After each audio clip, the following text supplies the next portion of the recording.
तुम्ही काळजी नका करू, मी आहे ना. मी त्यांची कमी भरून काढेन. तुम्हाला कधीही कसलीही गरज लागली तर मला सांगा, मी कायम असेन तुमच्यासाठी.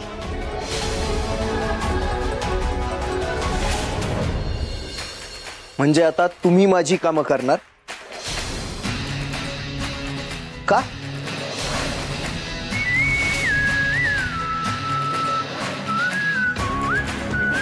घरातली कामं संपलीत का? की आता तुम्ही पुरुषांच्या कामालाही हात लावणार? बाईनं आपल्या हद्दीत राहायचं. मुजुमदारांच्या घरातला नियम अजून शिकला नाहीत वाटतं तुम्ही.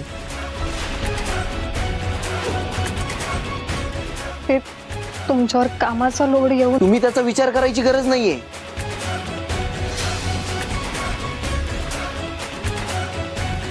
आणि नानांची जागा कुणीच भरून काढू शकत नाही.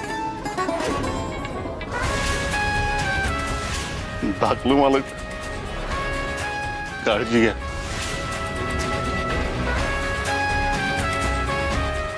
समजलं?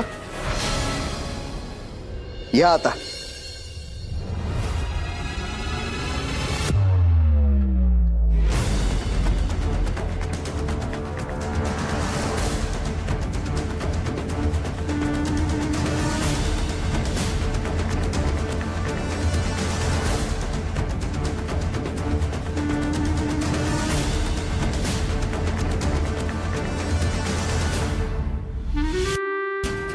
भाऊ जिवंत आहेत का नाही तेच बघायला आलात ना? सावी, तुला काय वाटतंय?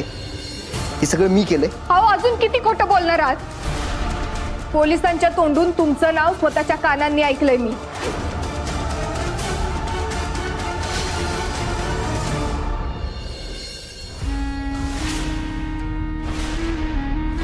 धैर्य! बरोबर टायमिंगला आलात ना स्वतःच्या माणसाला वाचवायला. हो, हॅलो. मी पकडतच होतो त्याला, पण तेवढ्यात त्यानं मला धक्का दिला. किती खोटं बोलणार आहात? मुद्दाम त्याला जाऊ दिलं ना, माझ्या हाताला लागू नये म्हणून. सावी नाईक, या धैर्य मुजुमदारच्या बाबतीत तुझा जो काही गैरसमज झालाय तो दूर केल्याशिवाय मी स्वस्थ बसणार नाही.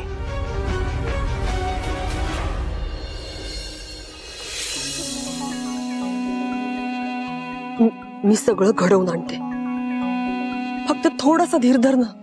कसं आहे, गोष्टी बिघडायला नको म्हणून मला धैर्याचा अंदाज घेत घेत पावलं उचलावी लागणार आहेत. उचल उचल, फक्त मला पाऊल उचलायला लागू नये असं काहीतरी कर. 12 दिवस, फक्त 12 दिवस उरले. तोपर्यंत हे सगळे पुरावे मी जपून ठेवतो.